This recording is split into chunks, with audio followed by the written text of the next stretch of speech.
What's up, guys? Today we're going to be talking about David Wilcock. Now, I'll be honest with you.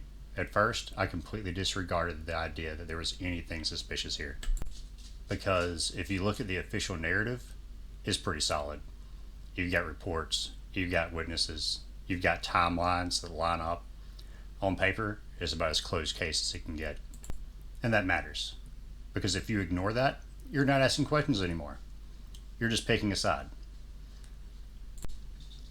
But then I started looking into things. The things he was talking about leading up to all this. Missing scientists, dead researchers, patterns that don't seem connected until you start to line them up. And that's where things started to shift. Now, before we go any further, a quick disclaimer. There is no confirmed evidence tying these cases together. Most of them have official explanations. Accidents, natural causes, mental health struggles. Documented, investigated, closed. But when you start to stack them up side by side, it makes you pause. Let's start somewhere more grounded. Not aliens, not secret programs, just money.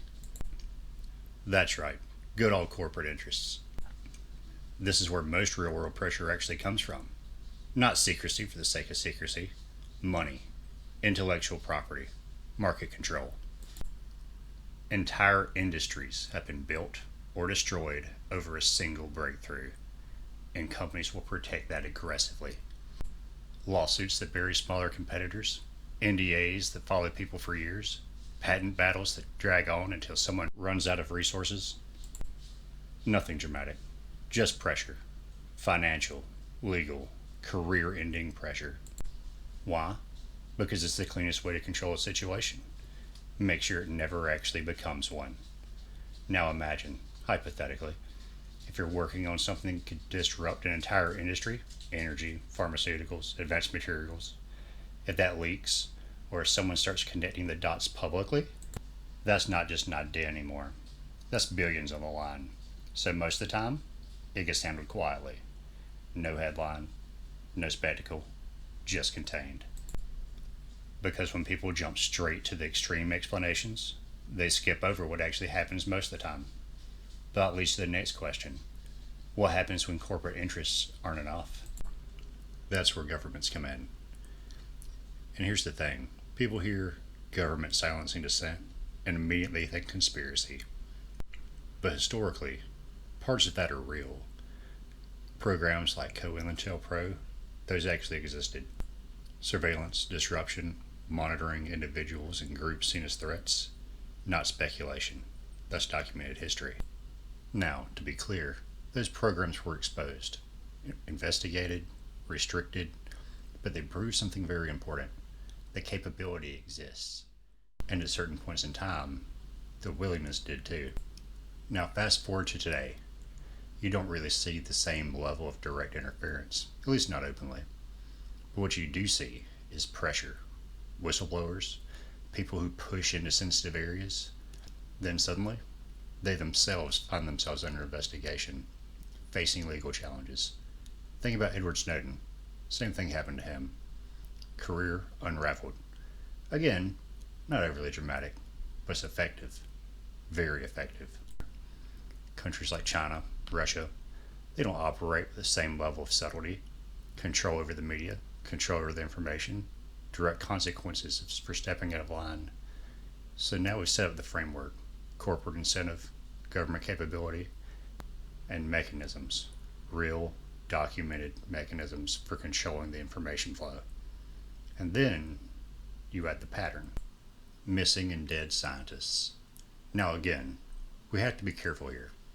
There's no verified list of scientists that are being systematically targeted, at least not yet. That's under FBI investigation. But as of right now, most cases have explanations. Accidents, illnesses, suicides. Each one, on its own, makes sense. But every so often, you see clusters. Researchers in similar fields, defense, energy, advanced tech. A whole bunch of people working close to the edge of what we understand, dying within a relatively short time period. And when you look at each case individually, closed, explained, filed away. But when you step back and look at them together, it creates something else. Not proof, but a pattern. And the human brain is wired to notice patterns, even when they don't really mean anything. But sometimes they do. So the question changes a little bit. It's not, what happened here? It's, why does this keep showing up in the same circles? And there's certainly good grounded explanations for that. They're all working in high stress environments, working long hours, the pressures of security clearance, isolation. You expect high rates of burnout with things like that. Mental health struggles. Statistically, clusters can happen. They should happen. But those same fields, energy, defense, advanced tech, they're also tied to massive financial stakes and national security concerns. So now you've got some overlap. Incentive, capability, and a pattern, real or perceived. And that brings us to the part that everyone wants to talk about, aliens. Because if you know David Wilcock, that's front and center. Non-human intelligence, hidden influence, the idea that we're not alone and maybe never have been. So let's entertain that for just a second. Why would something like that even care? Maybe, hypothetically, he's connecting dots between these scientists and something not entirely human. Maybe we're closer than we think to breakthroughs, interstellar travel, interdimensional physics, something that crosses a line we weren't supposed to cross yet. Or maybe it's more simple. Maybe the goal is just to stay hidden. And if too many people start pointing the finger in the same direction, it becomes a problem. But that's also kind of where it starts to break down. If you're trying to stay hidden, this is the worst way to do it. Because something like this doesn't shut people up. It does the opposite.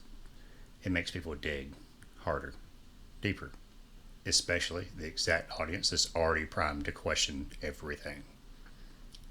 And this is the conspiracy space after all.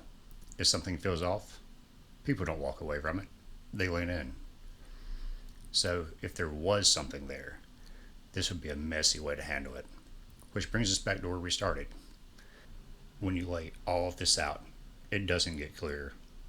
It gets heavier, more obscured. On the surface, everything checks out. Reports, witnesses, timelines, a complete story. Clean, closed. But closed has a problem. Sometimes it just means no one's living anymore.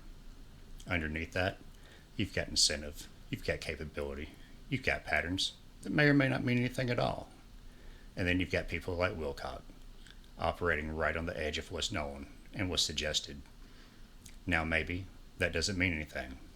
Maybe this is exactly what it looks like. A tragedy, fully explained.